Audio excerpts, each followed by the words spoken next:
حج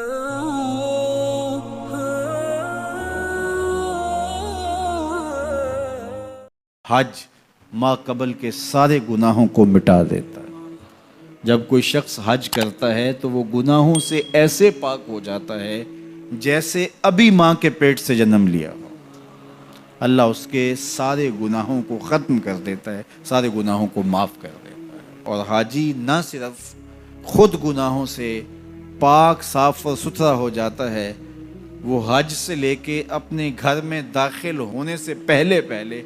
جس کے لیے دعا کرے اللہ وہ دعا بھی قبول فرماتا ہے، وہ مستجاب الدعوات ہوتا ہے۔ اس لیے جب کوئی حج کے لیے جا رہا ہو تو مستحب یہ ہے کہ جانے والا لوگوں کو مل کے جائے، رشتہ داروں کو، دوستوں کو، اگر اس کے پاس وقت ہے، فرصت ہے، حالات ایسے ہیں تو وہ جائے اور جا کے جتنے لوگوں کو ملا جا سکتا ہے،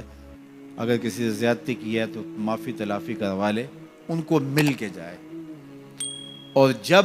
وہ واپس آئے تو لوگ اسے ملنے آئے، اس لیے کہ یہ اعزاز ہے کہ اب اس کی آنکھیں دیکھیں جس آنکھوں نے کعبۃ اللہ کی زیارت کی ہے،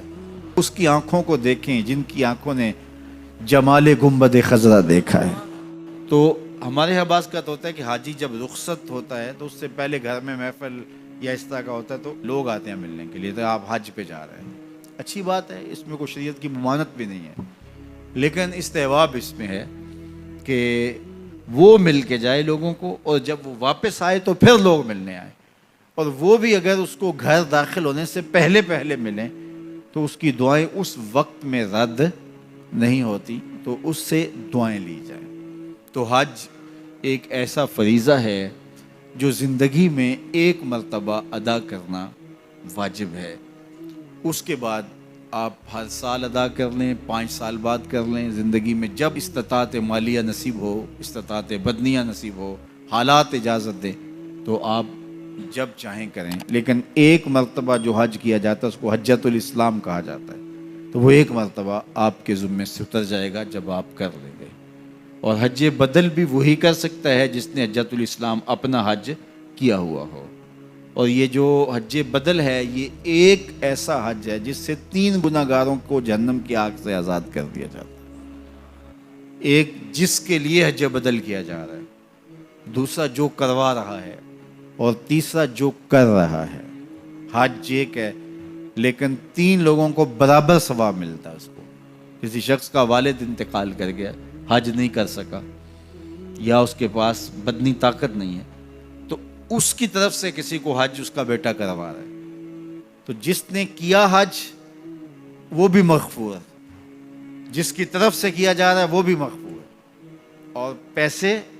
جو خرچ کر رہا ہے اپنے باپ کے لیے، اپنی بوڑھی ماں کے لیے، وہ بھی مغفور۔ تو ایک حج 3 گناہگاروں کی بخشش کا ضامن بن گیا، یہ حج بدل کی برکتیں۔ تو حج گناہوں کو مٹاتا ہے، باطن کو ستھرا کرتا ہے، اندر کی پاکیزگی کا ضامن ہے، اور من کی روشنی کا سبب اور ذریعہ ہے۔ حج کے ارادے سے ہی طبیعت کے اندر سرشاریاں آنا شروع ہو جاتی ہیں، اور پھر جب انسان حج کے لیے نکلتا ہے تو یہ ایک ایسا سفر ہے، فرمایا گیا کہ حج عورتوں کا جہاد ہے، اور مردوں کے لیے بھی جہاد کا ایک حصہ ہے، اور چاہے جتنا ہی بڑا فاخرانہ لباس کیوں نہ کوئی شخص پہنتا ہو، شاہی جوڑے بھی کوئی زیب تن کرتا ہو، بادشاہ وقت بھی ہو، تو وہ بھی شاہی لباس اتار دے گا، 2 سفید کپڑوں میں اپنے آپ کو ملبوس کر لے گا،